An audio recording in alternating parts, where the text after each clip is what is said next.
शिव महापुराण के अनुसार फाल्गुन कृष्ण पक्ष की शिवरात्रि को भोलेनाथ लिंग रूप में प्रकट हुए थे। इसी दिन से लिंग पूजा की जाने लगी। इस दिन व्रत रहकर रात्रि को चारों पहर भगवान भोलेनाथ की 16 प्रकार से पूजा करनी चाहिए।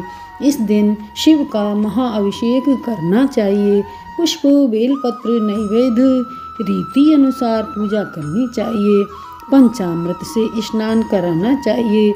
चारों पहर रात्रि जागरण दीपदान करना चाहिए। भजन कीर्तन जाप आदि से रात्रि को व्यतीत करना चाहिए तथा श्रद्धा अनुसार सुबह ब्राह्मण भोजन कराकर दक्षिणा देनी चाहिए।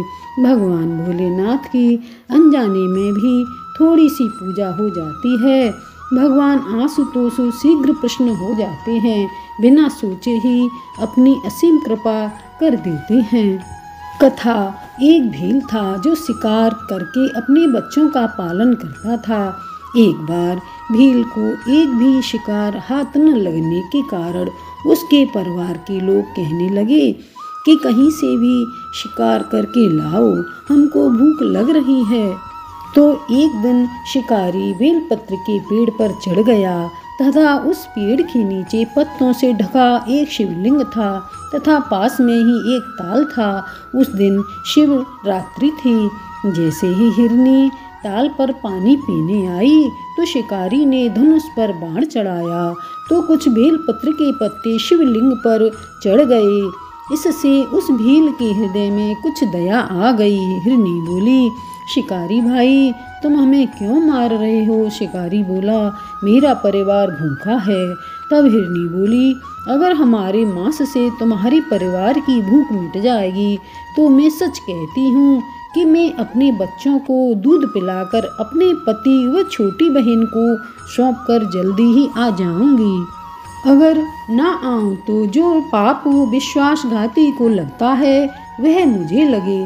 तब भील ने उसे जाने दिया। इतने में देर लगने के कारण छोटी हिरनी उसे देखने आई।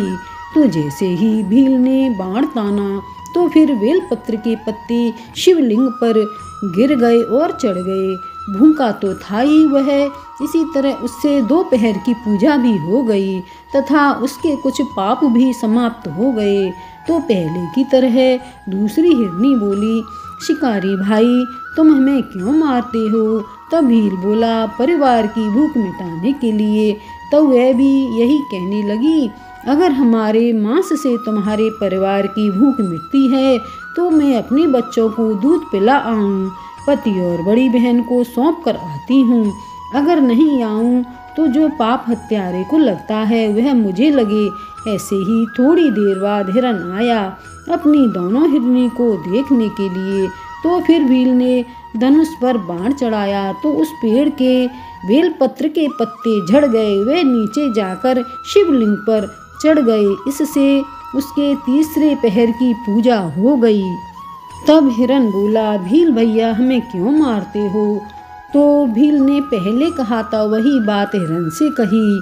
तब हिरन बोला, मैं अपने बच्चों को अपनी पत्नी के पास छोड़कर अभी आता हूँ। अगर नहीं आता हूँ तो वह पाप लगे जो गुरु हत्यारे को लगता है। इस पर भील को दया आ गई तो उसने उसे भी जाने दिया। इधर हिरन व दोनों हिरनी भील से वादा करके गए थे तो वह आपस में कहने लगी कि पहले मैं जाऊं, पहले मैं जाऊं।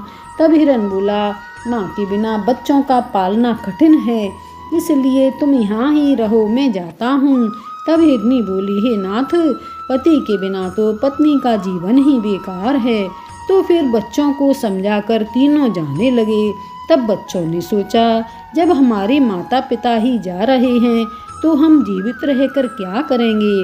वे पीछे पीछे आने लगे। जब भील ने सबको देखा तो उसने सोचा, आज तो मेरे परिवार की भूख अच्छी तरह मिट जाएगी।